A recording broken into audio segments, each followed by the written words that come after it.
नमस्कार, आप देख रहे हैं एनएमएफ न्यूज में आपके साथ शबनम।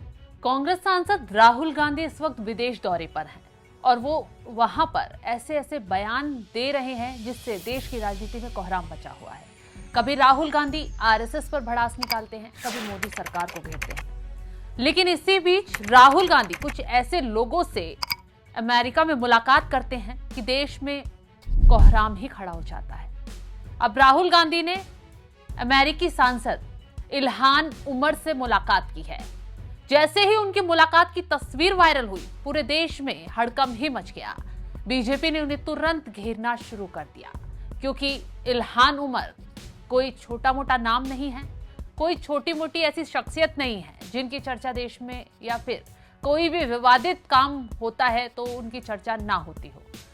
इल्हान उमर भारत में हमेशा जहर उगलने के लिए जानी जाती हैं। वो पीओके को लेकर हमेशा भारत पर सवाल उठाती आई हैं, मोदी सरकार को घेरती आई हैं, मोदी सरकार की रणनीति पर सवाल उठाती आई हैं और तो और अल्पसंख्यकों को लेकर मोदी सरकार को घेरती रही हैं। और ऐसे में राहुल गांधी ने उनसे वॉशिंगटन में मुलाकात की है। इस मुलाकात के दौरान क्या बातचीत हुई है, इस मुलाकात के दौरान क्या रणनीति बनाई गई है और ये मुलाकात अचानक क्यों हुई है, इस पर तमाम तरीके के सवाल उठने शुरू हो गए हैं। अब राहुल गांधी को बीजेपी ना घेरे, ये भला कैसे हो सकता है? राहुल गांधी को आईना दिखाते हुए बीजेपी ने उन पर तंज कस लिया है और अब राहुल गांधी पर भड़के हैं उपराष्ट्रपति जगदीप धनखड़। जगदीप धनखड़ ने राहुल गांधी को जमकर खरी खोटी सुनाई है और उनके पद को लेकर भी सवाल उठा दिए हैं। क्या कुछ कहा है जगदीप धनखड़ ने, तो ये आपको बताते हैं। उपराष्ट्रपति जगदीप धनखड़ ने कहा कि महत्वपूर्ण पद पर बैठे कुछ लोगों को राष्ट्रीय हित का कोई ज्ञान ही नहीं है। संवैधानिक पद पर बैठे एक व्यक्ति का देश के दुश्मनों में शामिल होना निंदनीय, घिनौना और असहनीय है। धनखड़ ने संसद भवन परिसर में राज्यसभा सचिवालय में इंटर्नशिप कर रहे छात्रों को संबोधित करते हुए कहा कि देश के बाहर हर एक भारतीय को राष्ट्र का राजदूत बनना चाहिए। ये कितना दुखद है कि संवैधानिक पद पर बैठा एक व्यक्ति ठीक इसका उल्टा कर रहा है। इससे अधिक निंदनीय, घिनौना और असहनीय कुछ नहीं हो सकता है कि आप देश के शत्रुओं के साथ शामिल हो जाएं। ऐसे व्यक्ति स्वतंत्रता का मूल्य नहीं समझते। वह ये नहीं समझते कि इस देश की सभ्यता 5000 साल पुरानी है।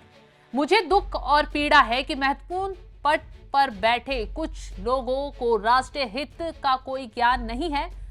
एक सच्चा भारतीय कभी भी दुश्मनों के साथ नहीं देगा। लेकिन राहुल गांधी जिस तरीके से विदेश में बैठकर जो बयानबाजी कर रहे हैं, रणनीति बना रहे हैं और जिन लोगों से मुलाकात कर रहे हैं, वो वाकई में सवाल खड़े करता है।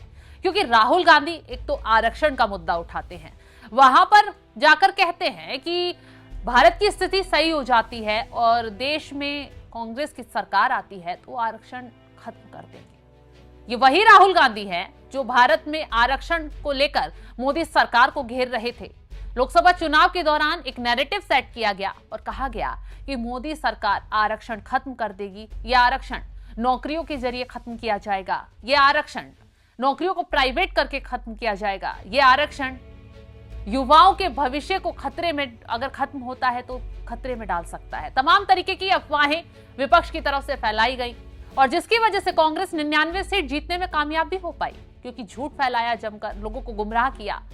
लेकिन अब इस नैरेटिव को तोड़ने के लिए खुद बीजेपी मैदान में आई है और बीजेपी का कहना है कि आरक्षण वो ना तो खत्म करेंगे और ना ही किसी को हाथ लगाने देंगे।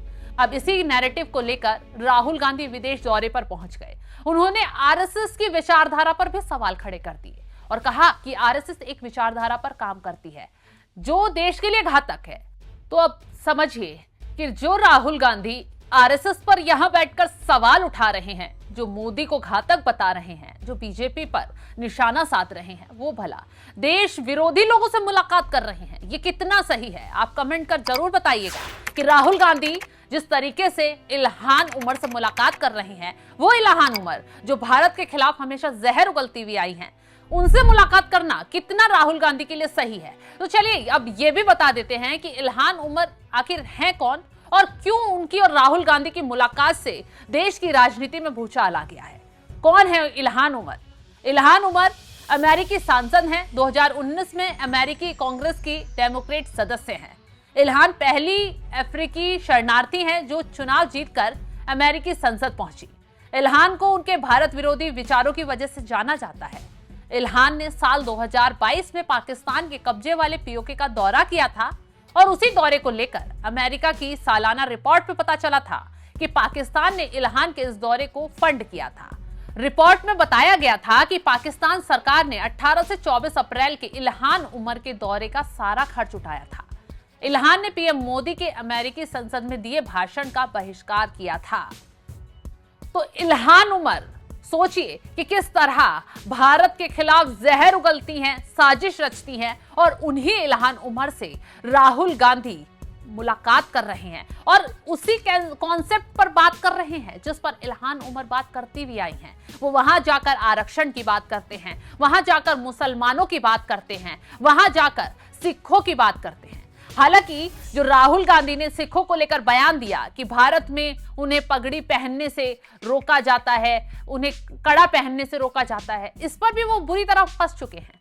राहुल गांधी के बयान पर खुद सिख समुदाय ने मोर्चा खोल दिया है। अब सवाल तो यह है कि राहुल गांधी जब बाहर बैठकर, विदेश में बैठकर देश के खिलाफ ही जहर उगल रहे हैं, बल्कि चीन की तारीफ भी कर रहे हैं, वो भारत लौटेंगे तो कैसे वो लोगों का सामना कर पाएंगे, कैसे वो सवालों के जवाब दे पाएंगे कि वो आखिर अमेरिका दौरे पर गए तो किस मकसद से वहां पहुंचे? क्या वो भारत की छवि खराब करना चाहते हैं? क्या वो भारत को बदनाम करना चाहते हैं?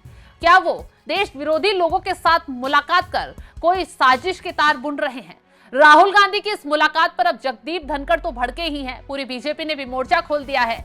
तमाम लोग सवाल उठा रहे हैं, खुद कांग्रेस के कुछ लोग भी राहुल गांधी की इस मुलाकात पर सस्पेंस में हैं, क्योंकि सवालों का जवाब कांग्रेस भी नहीं दे पा रही है। फिलहाल जिस तरीके से राहुल गांधी अब विवादों में फंसते जा रहे हैं और जगदीप धनखड़ ने उन्हें चारों तरफ से घेर लिया है, उन पर सवाल उठा दिए हैं, उस पर आपका क्या है कहना, आपकी राय क्या है? हमें कमेंट कर जरूर अपनी राय बताएं। नमस्कार। Every Indian outside the country has to be ambassador of this nation. How painful. One who holds a constitutional position is doing just the reverse of it.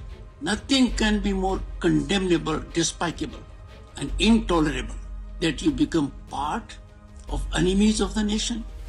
They do not understand the value of every Indian outside the country has to be ambassador of this nation. How painful. One who holds a constitutional position is doing just the reverse of it.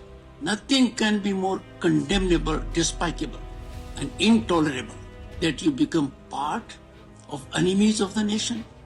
They do not understand the value of freedom.